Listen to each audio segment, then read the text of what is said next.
Assalamualaikum warahmatullahi wabarakatuh.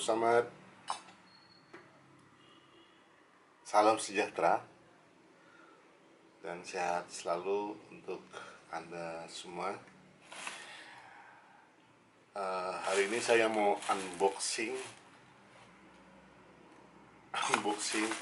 ini. Apa ini? Unboxing nasi pecel kesukaan saya.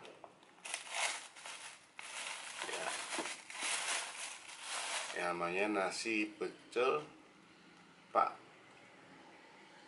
Samad di namanya lupa saya. Karena jarang-jarang saya ke situ, karena belinya selalu titip sama petugas. Oh ya, ini sekarang berada di tempat selama 4 tahun terakhir saya sering menginap di Malang. Hari ini saya berada di sini 6 bulan berlalu sejak pandemik. Saya sudah tidak kesini. Jadi terakhir kemarin bulan Februari, kemudian karena ada pandemi coronavirus 19 ini, baru sekarang bisa kesini. Saya akan cerita kondisi, terutama buat teman-teman yang seperjalanan dengan saya selama 4 tahun ini. Mau cerita tentang bagaimana kondisi penginapan ini sekarang. Jadi perubahannya sangat luar biasa, ya. Perubahannya sangat luar biasa. Ini tadi makanya saya ini beli sendiri. Biasanya tidak beli sendiri, ini beli sendiri ke tempat langganan yang memang biasanya di unboxing ya, sambil unboxing. Sekarang ini tidak ada lagi sarapan pagi gratis, ya. Satu itu. Yang kedua, tidak lagi ada kopi dan gula gratis.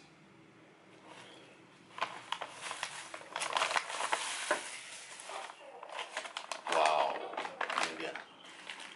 Dan yang ketiga,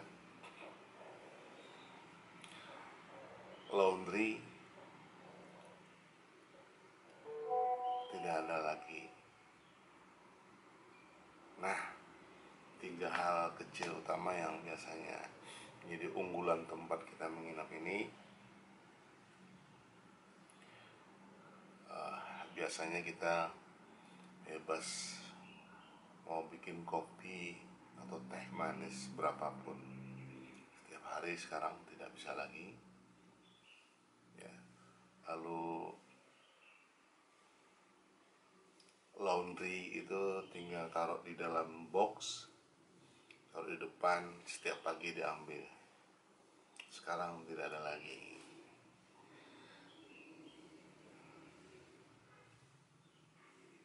Apalagi tadi sarapan, ya. Sarapan, kalau kita bosan dengan sarapan internal yang disediakan, biasanya ditawarin dibelikan keluar, seperti yang sekarang ini.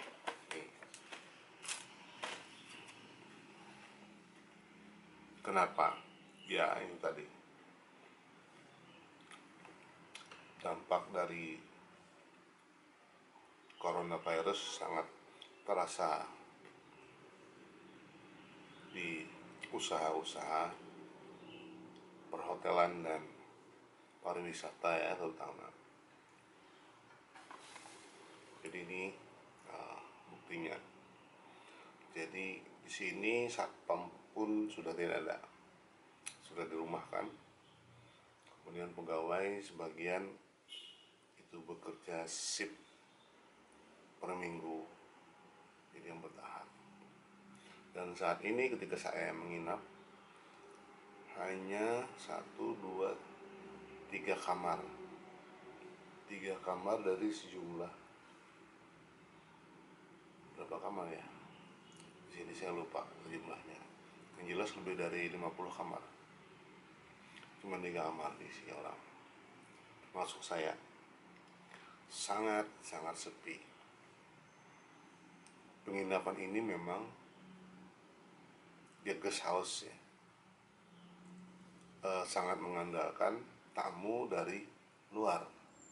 Jadi langganan utama mereka sebenarnya tamu dari luar. Bule-bule itu setiap minggu datang ke sini rombongan, ya, secara rombongan. Tapi sekarang satu pun tidak ada yang datang. Jadi turis-turis asing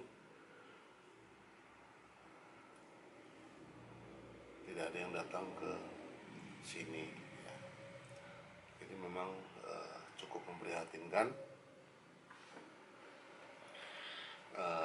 Sampai-sampai turun harga. Jadi harganya diturunkan karena pelayanan yang juga diturunkan gitu. Tapi alhamdulillah semua pekerja di sini, baik owner sampai pekerja di sini semua sehat-sehat. Ketemu saya karena 4 tahun kurang lebih berada di sini dengan mereka seperti keluarga sendiri, ya sudah begitu akrab dengan mereka. Tapi alhamdulillah mereka semua sehat. Tapi ya secara ekonomi memang terjadi perubahan drastis ya. Hari ini kita dapat kabar dari koran online juga, kondisi COVID-19 di Indonesia sudah sangat memprihatinkan. Di banyak berita, bahkan ada tagar ya, sekarang udah jadi trending itu, tagar Indonesia mengkhawatirkan.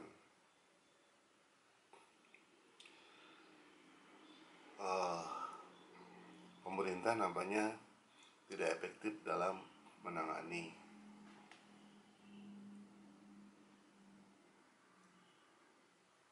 wabah ini ya, karena justru makin meningkat. Dan bahkan sekarang kabarnya trennya yang selama ini klasternya adalah pasar, perkantoran, bahkan rumah sakit atau komunitas tertentu, sekarang merambah ke struktur komunitas terkecil, yaitu keluarga. Jadi sudah banyak kasus bahwa klasternya sudah klaster terkecil, dan ini memang sangat mengkhawatirkan. Mudah-mudahan pemerintah segera bisa mengatasi masalah ini. Dan terutama sekali sebenarnya ini tidak bisa hanya mengandalkan pada kemampuan pemerintah. Perlu kesadaran masyarakat, perlu kesadaran kita sendiri ya, terhadap protokol kesehatan. Saya melihat setelah dibebaskannya dari PSBB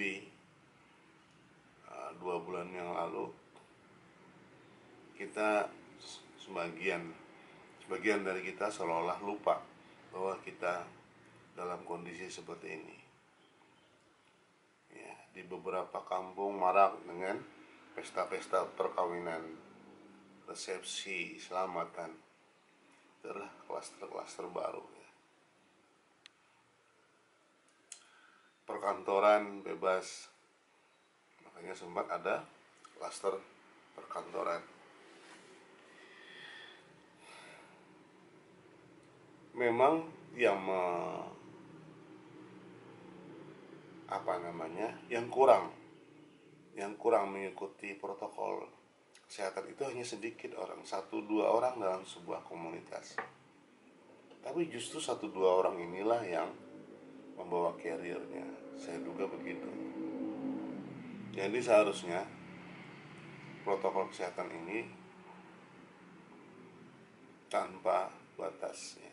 Dalam arti semua orang harus mengikutinya.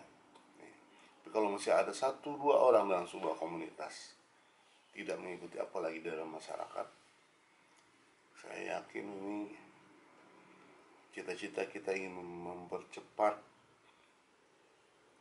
mengatasi COVID ini juga akan terhambat.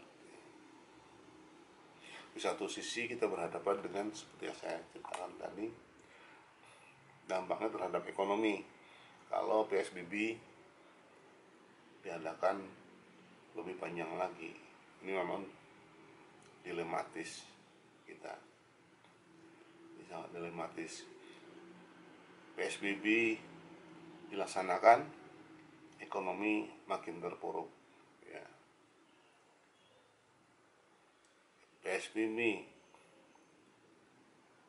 dibuka, ternyata wabahnya makin semarak.